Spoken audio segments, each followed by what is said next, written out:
Bonjour à tout le monde, soyez la bienvenue, soyez les bienvenus au nom de Jésus. J'espère que tout le monde va bien. Moi, je me porte bien et je suis contente de vous voir. Et je vous souhaite d'avance bon dimanche. Seigneur, nous voici devant ta face. Nous nous remettons entre tes mains. Nous attendons ta parole avec impatience. Seigneur, prépare nos cœurs, que nos cœurs soient une terre fertile pour recevoir la bonne semence de ce matin, afin de pouvoir porter du fruit dans ta maison.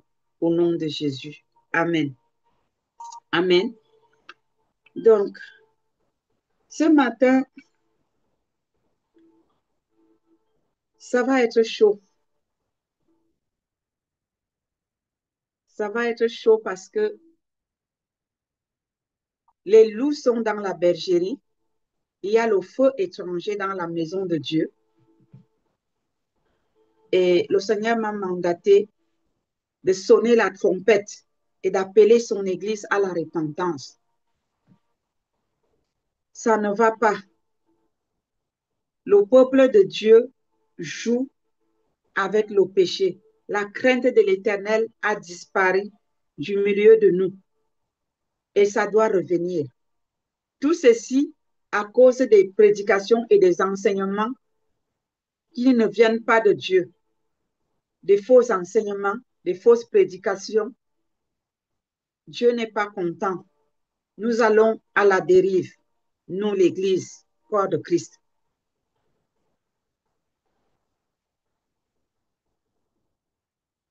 Et telles que les choses se présentent, si nous ne faisons rien, même comme c'est Matthieu 24 qui dit que s'il est même possible, même les élus seront séduits. Donc, si nous ne faisons rien, même ceux qui sont encore sur le droit chemin risquent de se perdre. Parce que lorsque le vent souffle fort d'un côté, ça peut même facilement emporter ceux qui n'ont pas une bonne fondation solide.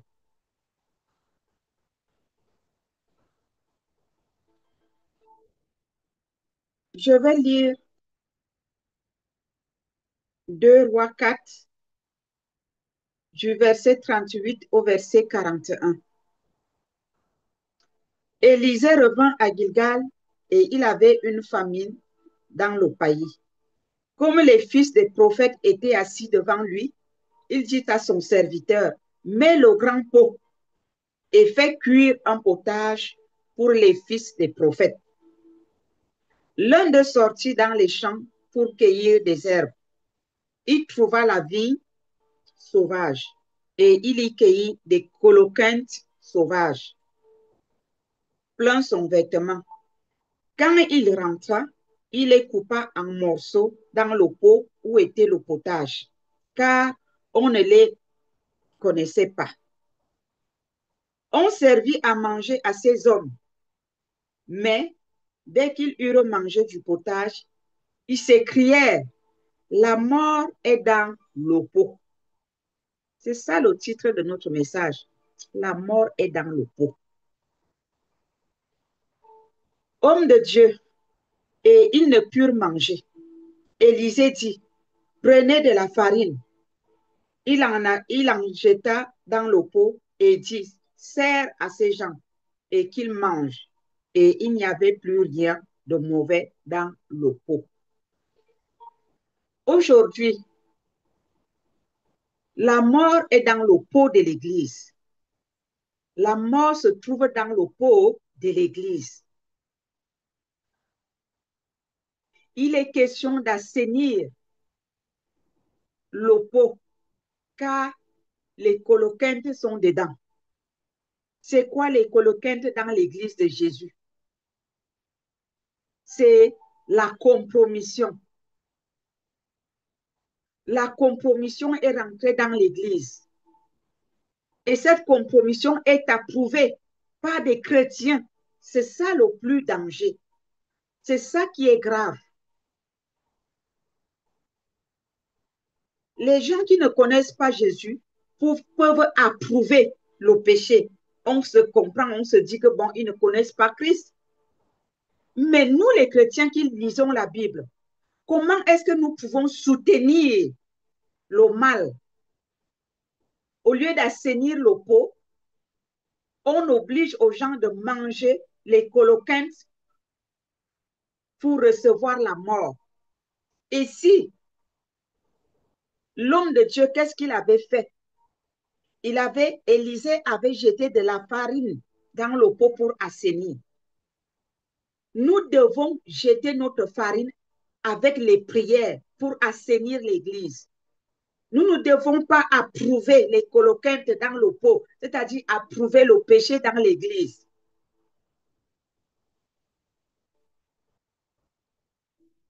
Je suivais quelque chose hier en ligne.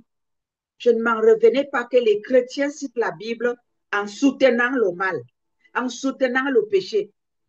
J'étais dépassée. J'ai dit, mais Seigneur, pourquoi tu m'amènes à voir tout ça? Il m'a dit, je vais t'enseigner quelque chose. C'est ça l'état de l'Église. Je t'ai établi pour l'Église, pour le corps de Christ, pour intercéder. Je veux te montrer l'état de l'Église. Je vous dis, c'est comme si l'Église a oublié carrément la parole de Dieu.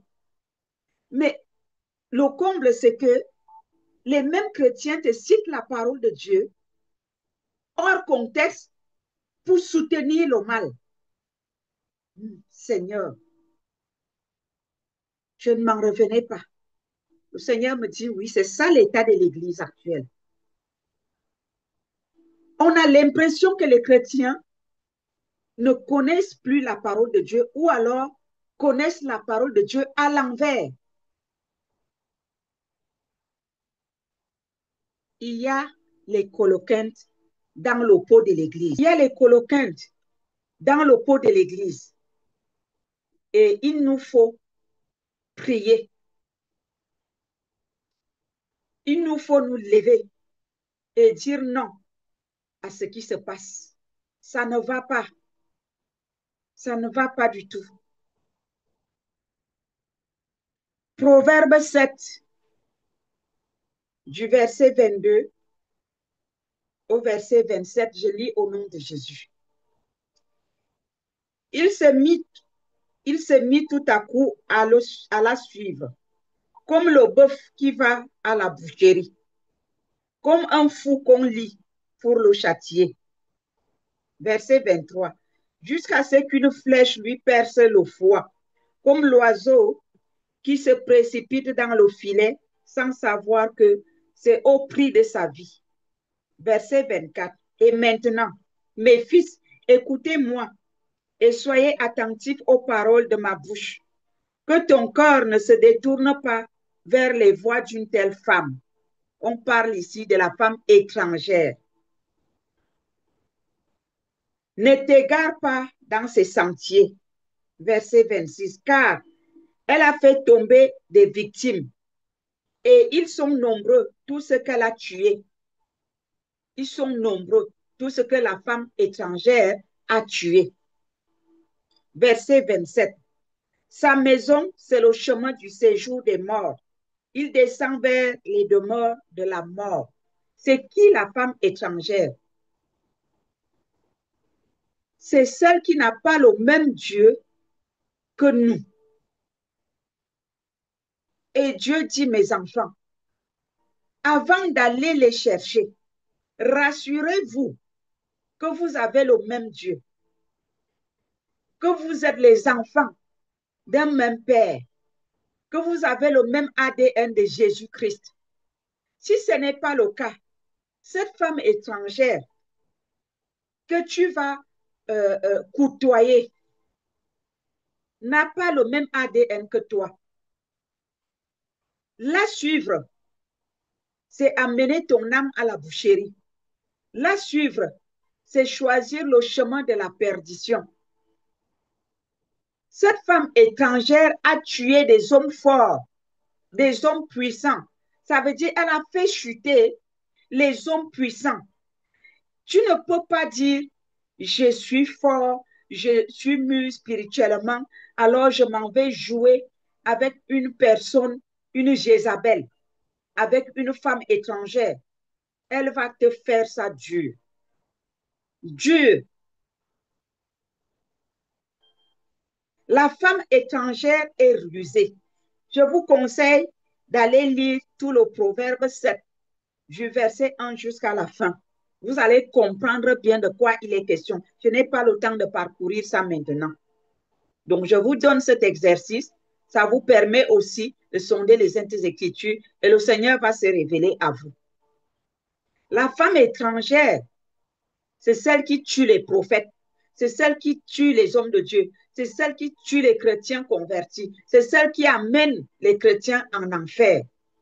Oui, quand elle s'approche de toi, elle te présente ses besoins, comment elle a besoin de prière, elle a besoin de délivrance, elle a besoin de ceci, elle a besoin de son soutien. Elle a toutes les ruses pour jouer à son hypocrisie et atteindre son objectif. Mais une fois atteint, toi, le serviteur de Dieu, toi, l'homme de Dieu, toi, le frère, la sœur, c'est vice-versa. Ça peut être un homme qui t'approche alors que c'est un envoyé de l'ennemi. Nous devons avoir le discernement. C'est versé dans l'église de Jésus maintenant. Jézabel est rentrée en plein dans l'église. La femme étrangère est en train de faire les dégâts au niveau des hommes de Dieu. C'est terrible ce qui arrive. Et Dieu a commencé à frapper. Malgré que le Seigneur frappe, les autres hommes de Dieu, c'est comme si on a mis la bande sur leurs yeux. Et ils continuent, ils continuent, et ils continuent. Et ce qui est dommage, c'est que les chrétiens et les chrétiennes se lèvent pour soutenir ceux qui vont à la boucherie avec la femme étrangère, ceux qui portent leurs pieds pour aller dans la maison de l'enterrement de la femme étrangère pour se faire enterrer. Les autres encouragent, les autres acclament, les autres félicitent, les autres soutiennent. Attends, où sommes-nous? Dans l'église de Jésus ou dans le monde? Il y a véritablement les loups dans la bergerie. Il y a les coloquintes dans le pot. Nous devons faire quelque chose. Peuple de Dieu, nous ne devons pas continuer à regarder ces choses-là avec les yeux. Ça ne va pas.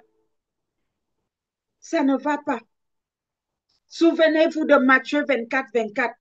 S'il est possible, même les élus seront séduits à la fin des temps. Peuple de Dieu, nous sommes à la fin des temps. Jésus-Christ revient bientôt. Ce que nous voyons là, c'est la Bible qui est en train de s'accomplir. Mais Dieu ne nous a pas demandé de croiser les bras quand ces choses-là vont arriver. La Bible nous dit dans Apocalypse, je crois, 22, verset 12, que si tu veux te sanctifier, sanctifie-toi davantage. Si tu veux pécher, pêche encore davantage. Nous qui avions choisi la sanctification, le chemin de la droiture, le chemin de la sainteté, le chemin de Jésus-Christ, sanctifions-nous davantage. Église, sortons de ces mauvais chemins. Nous avons choisi la sainteté. Soyons sanctifiés. Ne retournons pas dans la boue. Ne retournons pas dans les vomissements. Ne mangeons pas ces coloquintes qui sont dans le pot. C'est la mort. La femme étrangère est en train de ravager. La Jézabel est en œuvre dans l'église de Jésus. Prions pour nos leaders. Prions pour nos frères et sœurs. Ne les critiquons pas seulement. Nous voyons ce qui se passe. Si nous ne faisons rien, mais nous laissons libre Jézabel, nous laissons les mains libres la femme étrangère et elle va continuer à déstabiliser le peuple de Dieu, les hommes de Dieu, les femmes de Dieu. Elle va continuer à tuer les hommes forts. La femme étrangère ne vise pas les faibles. La Bible dit que tous ceux-là qu'elle a tués étaient des hommes forts. C'est des hommes puissants. Ce sont des hommes puissants qu'elle vise dans la maison de Dieu. Elle est venue pour déstabiliser les hommes forts dans la maison de Dieu. Soyons prudents. Prions pour nos dirigeants de l'Église. Soutenons-les. Mettons un mur de protection avec la prière autour de chaque homme, chaque femme de Dieu. C'est bon de recevoir l'onction, les guérisons d'eux. Mais que faisons-nous d'eux? Prions aussi pour eux, pour écarter la femme étrangère, pour assainir le pot, pour que les coloquintes ne tuent plus les hommes de Dieu.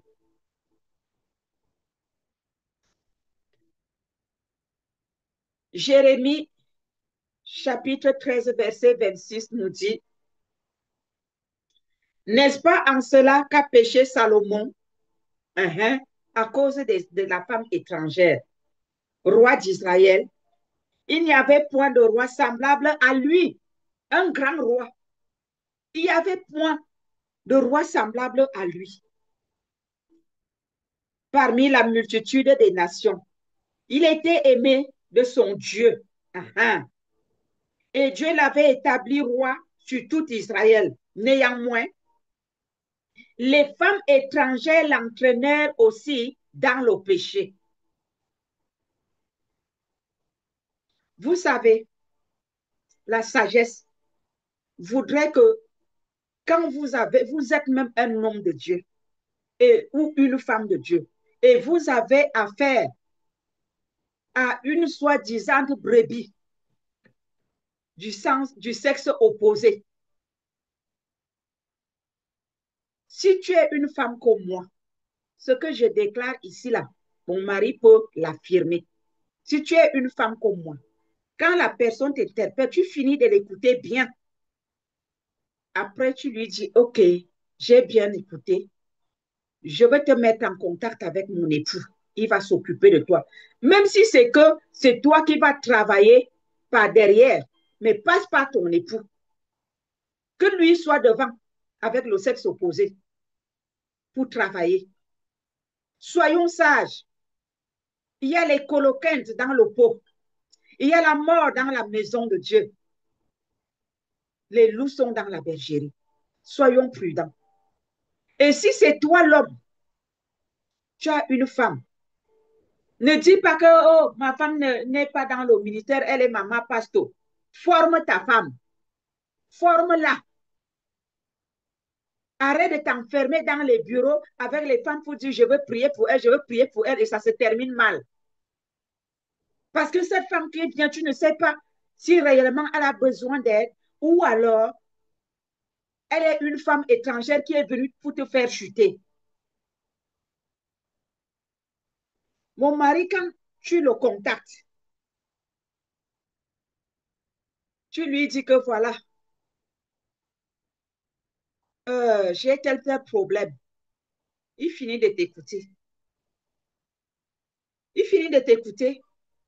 Après, il te dit, OK, je vais te mettre en contact avec ma femme. Elle va s'occuper de toi. Vous savez, 80% des femmes qui le contactent, qui posent des problèmes spirituels, soi-disant. Et lorsqu'il donne mon numéro de téléphone, elle ne m'appelle pas. Non, elle ne m'appelle pas. Ça s'arrête là. Alors, est-ce qu'elle venait vraiment parce qu'elle avait besoin ou alors elle avait un agenda caché? Il faut la sagesse dans le ministère. Si ta femme n'est pas dans le ministère, forme-la. Forme ta femme. Même, même si tu sais qu'elle n'est pas capable, avec tes prières et ta formation, elle y arrivera. Et quand même la femme va lui expliquer quel est son problème, ta femme va t'expliquer quel est le problème. Tu vas lui donner les versets bibliques, elle va faire le travail, tu vas la soutenir. Soyons sages, soyons prudents, serviteurs, servantes de Dieu. Il y a la mort dans le pot. Jézabel est dans l'église pour saccager, détruire des hommes puissants. Tout ce qui brille n'est pas or. Tout ce qui brille n'est pas or. Nous voyons tout ça devant nous. Oui, J'ai perdu un frère, je vous ai dit ça. Un frère en Christ, un grand homme de Dieu. Mon frère avec qui je m'entendais. Il m'a appris le travail, on a travaillé ensemble. Mais l'étrangère est venue le déraciner. Et ça continue dans le corps de Christ. Ça continue dans le corps de Christ.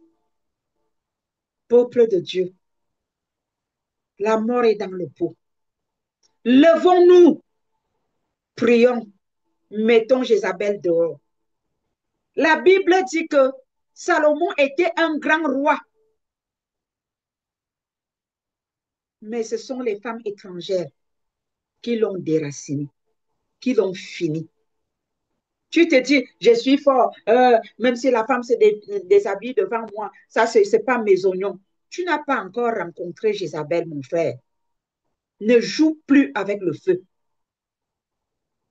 Ne joue plus avec le feu.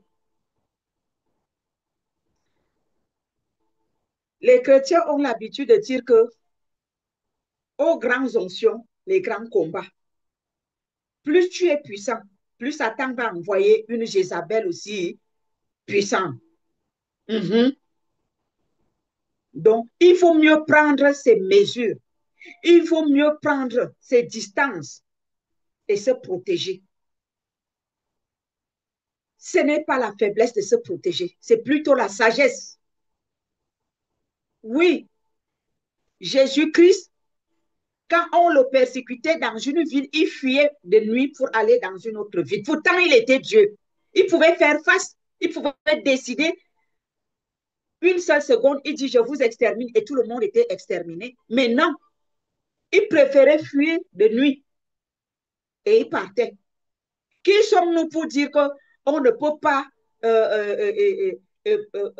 avoir la sagesse et esquiver certaines choses? Il y a des situations, il vaut mieux fuir. Ce n'est pas la faiblesse, c'est plutôt la sagesse. La mort est dans le pot. Le Seigneur dit que la mort est rentrée dans sa maison. Et il nous interpelle à nous lever dans la prière et avec violence, à passer en action, à recentrer les enseignements sur la sanctification. Dieu appelle à la son Église à la sanctification. Il appelle ses serviteurs à enseigner la parole de la vérité, à prêcher sur la sanctification. C'est bien beau de donner les prophéties, c'est bien beau de faire les délivrances, mais si tu vis dans le péché, les démons qu'on a chassés vont revenir. La Bible dit dans Matthieu, hein, quand on a chassé les démons là, ils sont partis. Hein. Quand ils sont revenus, il a trouvé que la maison est balayée ornée. Il est retourné chercher 7 autres démons pour venir s'installer. Nous devons mettre le Saint-Esprit à la place, la sainteté à la place. Quand on a fini de chasser les démons sur nous ou de prier pour la guérison, on établit le Saint-Esprit en nous avec la sainteté pour que le démon ne revienne plus, pour que la maladie ne revienne plus. C'est ça qu'on doit enseigner au peuple de Dieu. C'est ça qu'on doit prêcher aujourd'hui. Si nous ne prêchons pas la sanctification, nous risquons de perdre tous ces hommes de Dieu, toutes ces femmes de Dieu, ou que le Seigneur a mandaté d'équiper son peuple.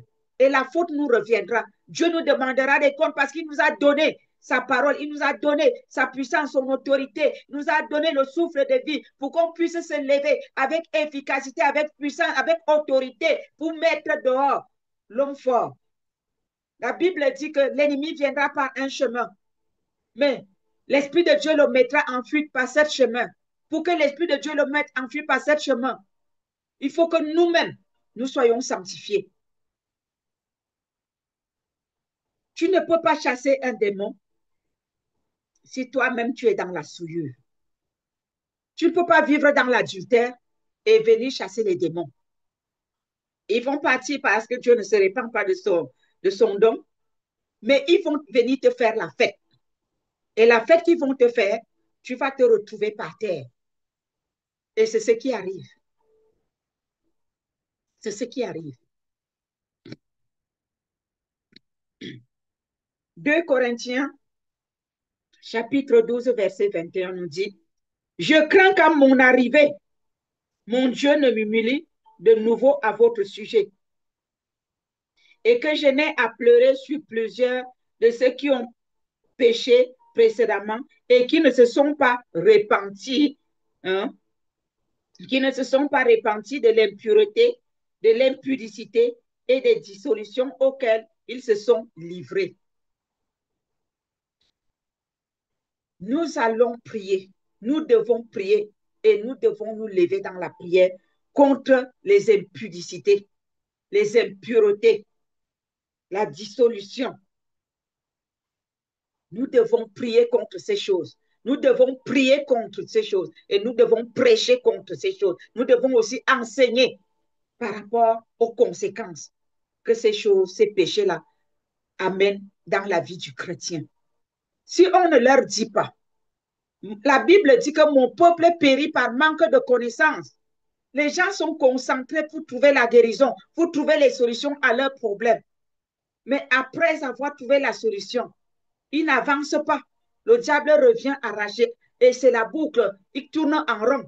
Aujourd'hui, tu es délivré. Demain, les démons sont là. Aujourd'hui, tu es guéri. Demain, une autre maladie. Parce que tu ne sais pas entretenir ta délivrance. Tu ne sais pas entretenir ta guérison. Parce qu'on ne t'a pas enseigné la vie de la sainteté. Que c'est la sainteté qui maintient la délivrance, qui maintient la guérison, qui maintient la bénédiction.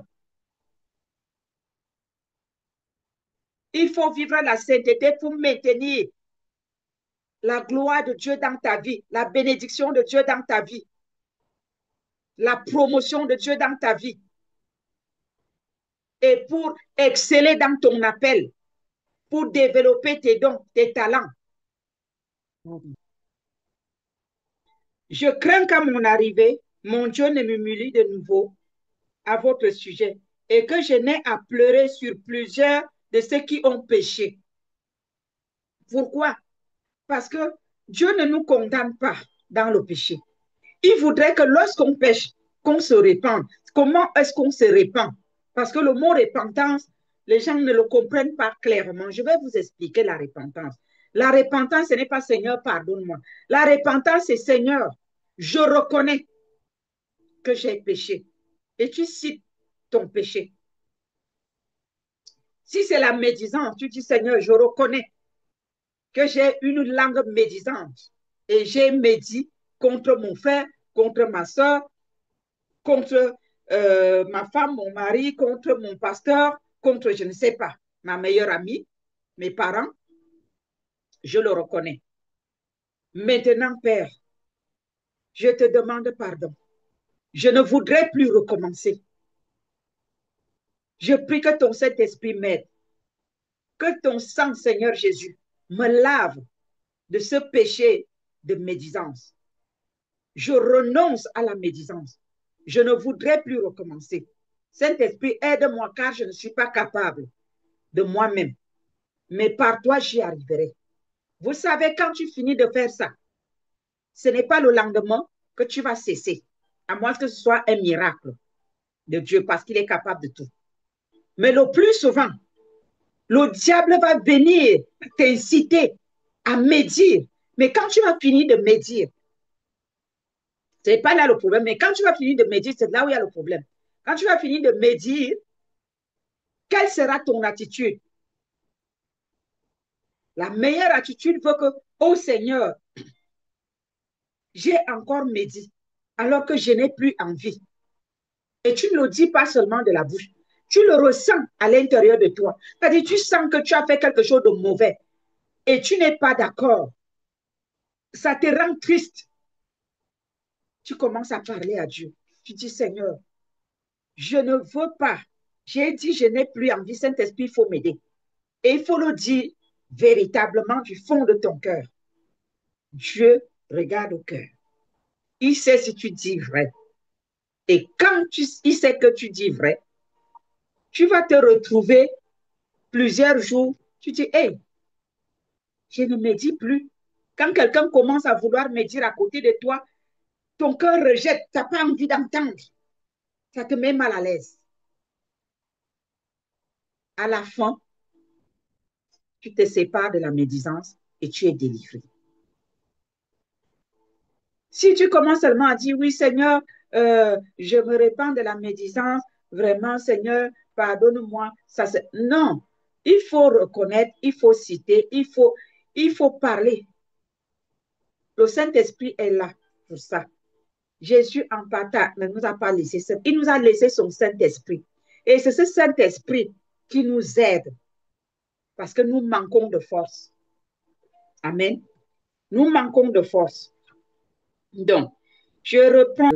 Je crains qu'à mon arrivée, mon Dieu ne m'humilie de nouveau à votre sujet et que je n'ai à pleurer sur plusieurs de ceux qui ont péché précédemment et qui ne se sont pas repentis de l'impureté, de l'impudicité et des dissolutions auxquelles ils se sont livrés. Ils ne se sont pas repentis.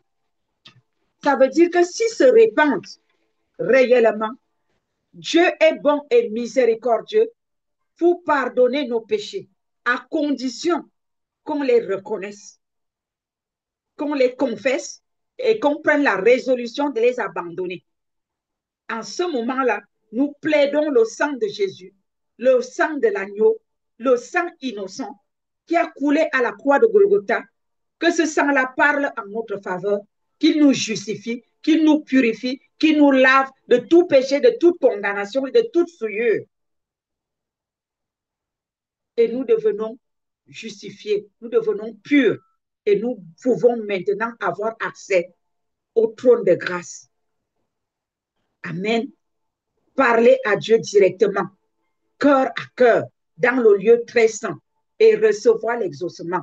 En ce moment-là, lorsque nous parlons à notre Dieu, nous tenons cette conversation qu'on appelle la prière.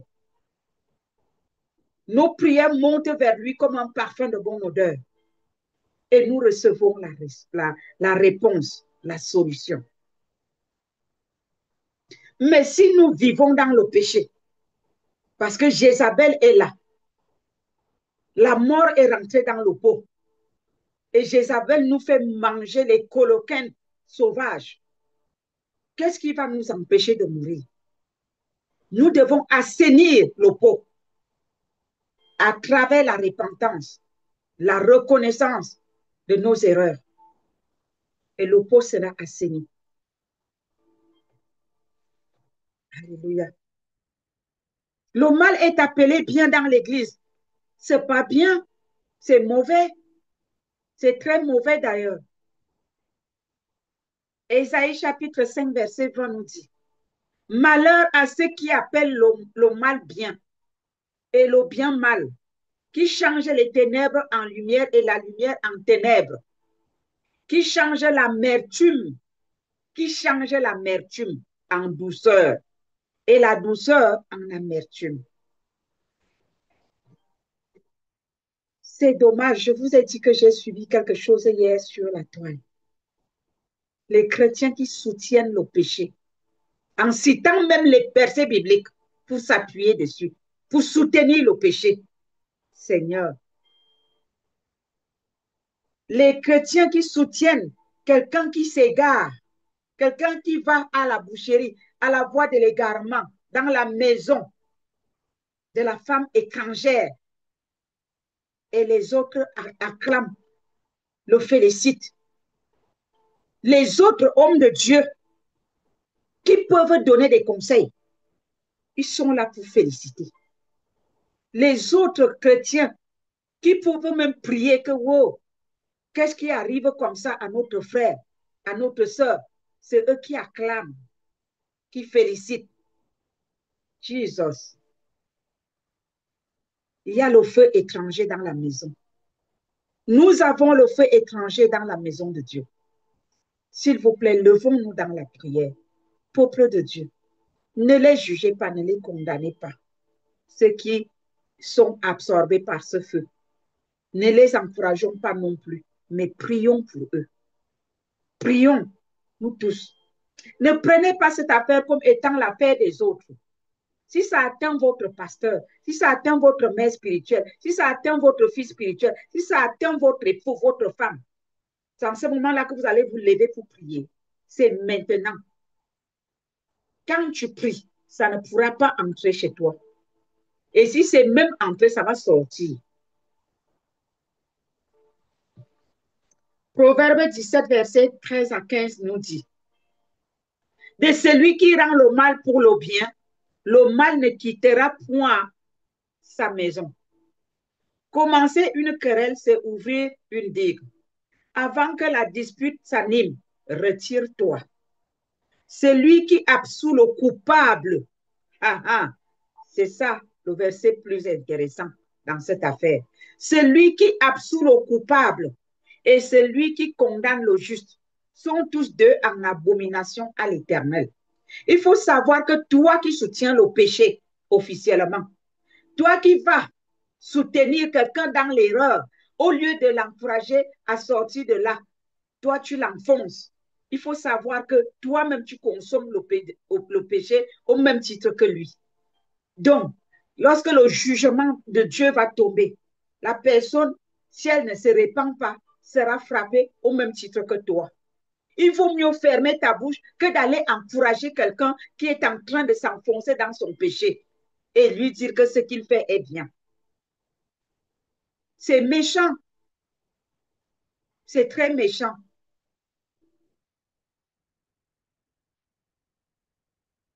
Dieu ne change pas. Dieu n'a pas changé.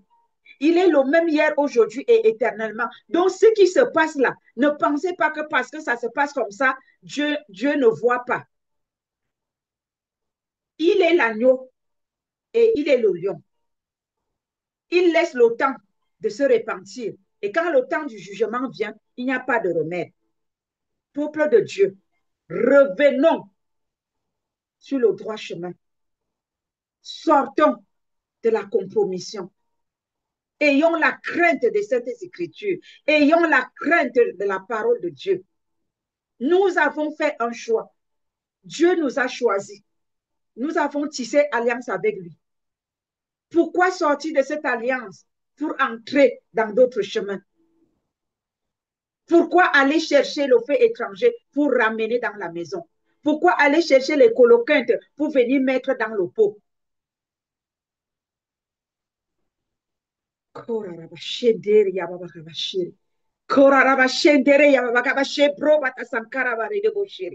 Rida bashe bro bata sankara bari deskori ya baba gabashiri.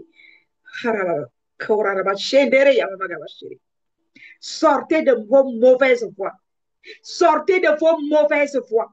Sortez de vos mauvaises voies. Revenez sur le droit chemin. Alléluia.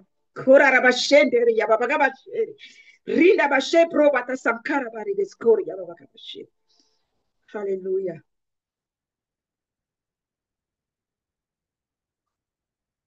Luc 16, 15. Luc chapitre 16, verset 15 nous dit, Jésus leur dit, vous cherchez à paraître juste devant les hommes, mais Dieu connaît vos cœurs, car ce qui est élevé parmi les hommes est une abomination devant Dieu. La visibilité, la mode de la visibilité qui est entrée dans l'Église. Est-ce que c'est à nous de rechercher la visibilité? La visibilité est à Dieu. C'est pas à nous, la gloire est à Dieu. On cherche la visibilité, pourquoi faire? Hein? Pourquoi faire? C'est pas à nous, c'est à Dieu, c'est à Jésus-Christ, c'est à lui la gloire. Pourquoi voulons-nous voler la gloire de Dieu? Et c'est la convoitise de cette gloire qui amène les enfants de Dieu à aller chercher les coloquintes pour amener dans le pot, aller chercher le feu étranger pour amener dans la maison de Dieu, aller embrasser les femmes étrangères qui viennent les assommer.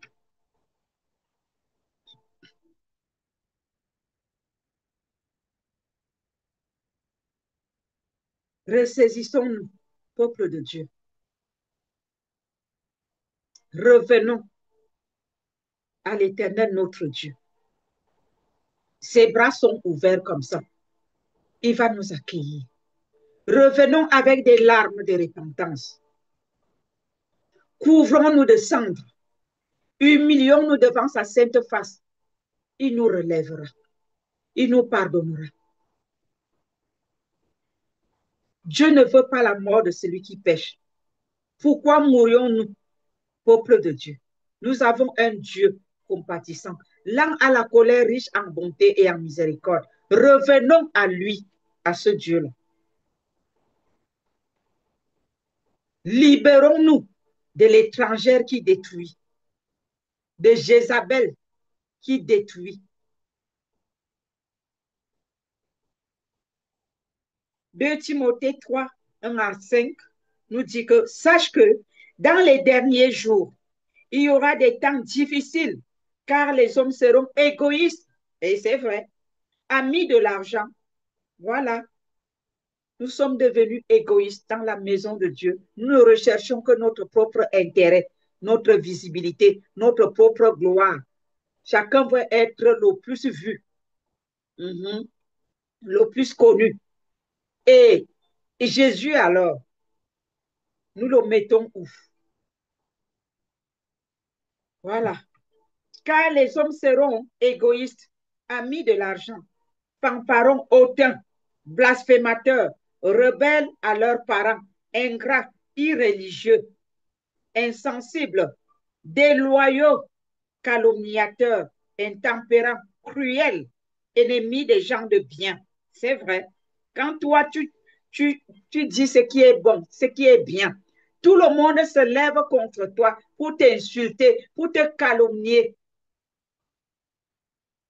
On m'avait envoyé une image, comme on sait que on est dans les déceptions. La personne me dit, il faut prier, voilà la réalité. Et c'est vrai, dans cette photo, le pasteur qui prêche la sanctification, la parole de la vérité, il était seul avec 2 hommes.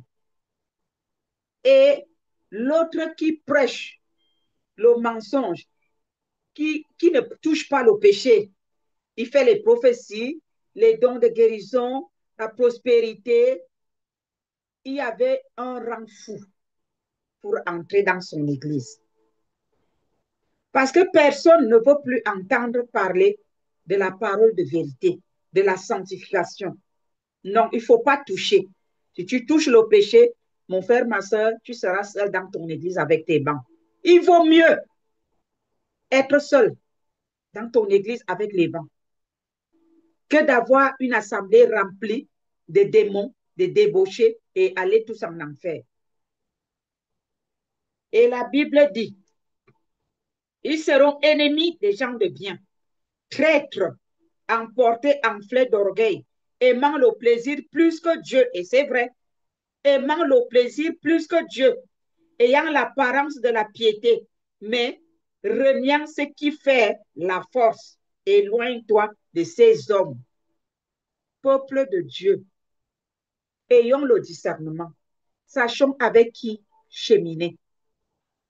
Ne marchons pas avec les gens parce qu'ils ont la visibilité et nous aussi, on va avoir la visibilité, on va s'accrocher à eux. Nous risquons d'être contaminés. Ah oui, on dit que celui qui marche avec les rois acquiert la sagesse des rois. Il vaut mieux rechercher l'acquisition des sagesses des rois que de marcher avec ceux qui ont la visibilité pour avoir leur visibilité et finir en enfer. Finir sur un lit adultérant, finir chez les marabouts, finir chez les satanistes. Il faut dire les choses. Mettons Jésus-Christ au centre. On n'aura pas envie de ces choses-là. Si on sait que c'est Jésus qui doit être vu, mais qu'est-ce qui va nous pousser à aller se compromettre, à aller chercher d'autres dieux? Les gens, ils font parce qu'ils veulent devenir comme les autres, mais sans savoir par où cela passe. Et quand ils se mélangent à eux, ils finissent de la même façon.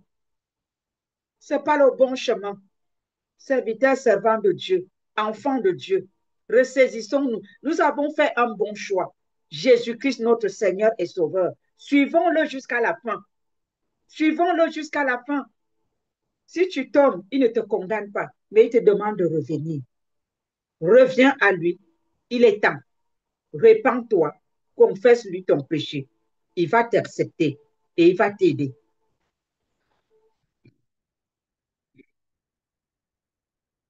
Il est dit dans 1 Pierre 2,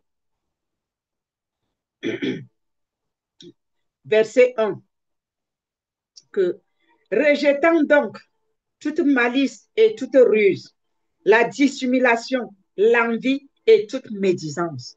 Nous devons rejeter ces choses. Ceci doit être notre prière. Soulignez dans vos Bibles ce passage. Que ceci soit la prière de tout un enfant de Dieu. Seigneur, je choisis de rejeter toute malice, toute ruse, toute dissimulation, l'envie et toute médisance. Au nom de Jésus, donne-moi la force, cet esprit, d'y en arriver. Au nom de Jésus, ceci doit être notre prière, notre demande chaque jour devant Dieu. Tu te réveilles, tu dis à Dieu, Seigneur, aide-moi. Tu te couches, tu dis, Seigneur, aide-moi. Aide-moi que je sois capable de rejeter la dissimulation, l'envie et toute médisance, la malice, la convoitise. Que Jésus soit au centre de ma vie. Que tout ce que je fais, qu'il prenne la gloire. Jamais à moi la gloire. Quand tu ne recherches pas la gloire de Dieu, tu ne peux pas te retrouver dans ces choses-là. Mais quand tu veux prendre la gloire de Dieu sur toi, voler la gloire de Dieu sur toi, c'est là où ça conduit. La convoitise n'est pas une bonne chose. La convoitise ne fait pas partie du fruit de l'esprit. Non, c'est l'humilité. Si tu es humble, toute la place revient à Jésus. Tu n'auras pas envie de ces choses. Dans le livre de 1 Pierre 2, versets 18 à 19, il est écrit que serviteurs de Dieu, soyez soumis en toute crainte à vos maîtres, non seulement à ceux qui sont bons et doux, mais aussi à ceux qui sont d'un caractère difficile. À ceux qui sont d'un caractère comment? Difficile. Je m'arrête un peu là, au verset 18 là. Aujourd'hui, dès qu'on te reprend pour quelque chose dans la maison de Dieu, tu oublies que c'est pour ton bien. Tu regardes, tu vas fouiller dans le caractère de ton leader. Tu commences à calomnier, à dire des choses, ses faiblesses. Tu racontes ses faiblesses partout. Et à qui veut t'entendre? Tout simplement parce qu'il t'a dit, mon fils, ma fille, attention, le chemin que tu veux prendre là peut t'amener à l'égarement. C'est son devoir de t'avertir. C'est son devoir en tant que père, en tant que leader, en tant que parent, de t'aviser. Le parent n'éduque pas l'enfant parce qu'il est parfait. Le parent n'est pas parfait avant d'éduquer son enfant. Le parent, justement, éduque son enfant pour que l'enfant ne fasse pas les mêmes erreurs que lui l'a fait. Mais au jour d'aujourd'hui, un parent spirituel ou même un parent biologique qui veut éduquer son enfant, ça devient un problème. On commence à te citer ton caractère, tes faiblesses et tout, sans savoir comment toi, tu te bats à genoux avec ça devant Dieu. À quoi sert donc d'avoir, à quoi sert les parents spirituels s'ils ne peuvent pas nous éduquer, s'ils ne peuvent pas nous reprendre, s'ils ne peuvent pas nous guider? Leur place est où? Hein?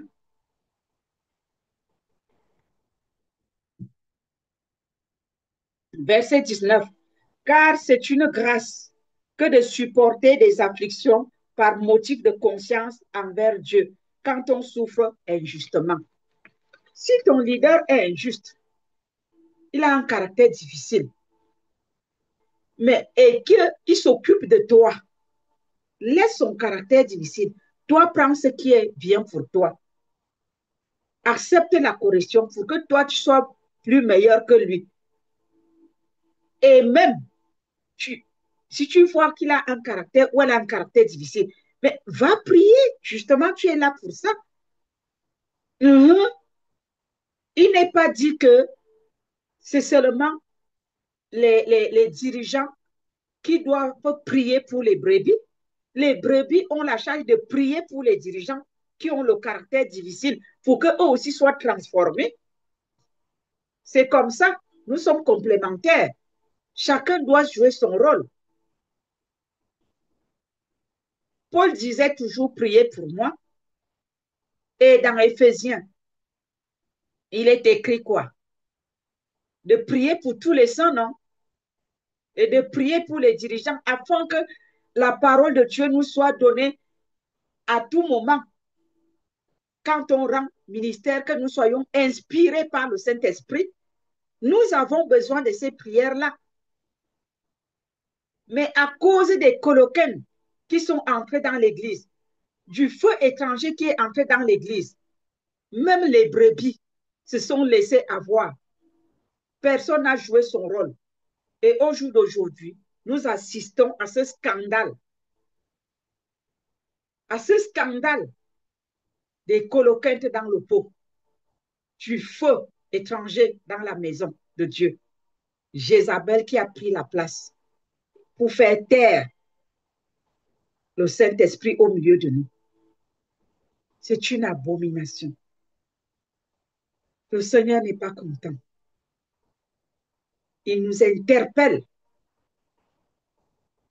Il nous interpelle aujourd'hui à se lever pour combattre cet esprit de Jézabel.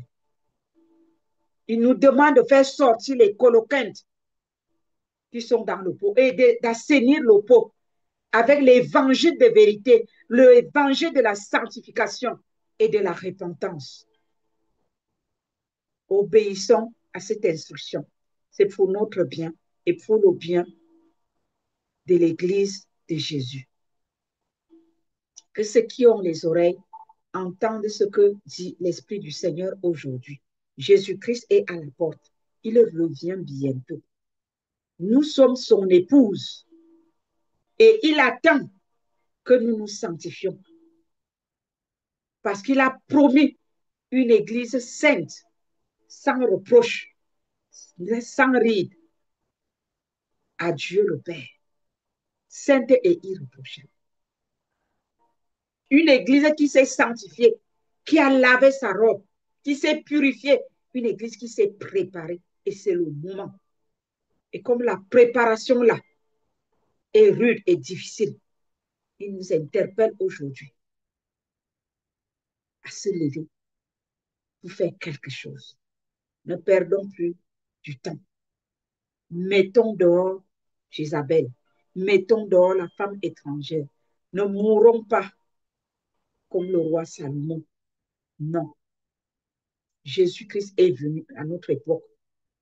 Nous ne devons pas connaître ce que Salomon a connu, alors que nous sommes remplis du Saint-Esprit. Que le Seigneur nous aide, nous tous. Que le Seigneur prenne la main de ceux qui acceptent la repentance et qu'il sauve leur vie au nom de Jésus. Et que ceux qui endurcissent le coup, que le Saint-Esprit les convainc. Car Dieu ne veut pas notre mort, mais il voudrait qu'on se répande. Que le Seigneur vous bénisse, peuple de Dieu. Nous sommes tous dans le même bateau, vous et moi. Mais acceptons, 1, la réprimande de Dieu, 2, la repentance, 3, la restauration que le Saint-Esprit nous propose. Que le Seigneur vous bénisse.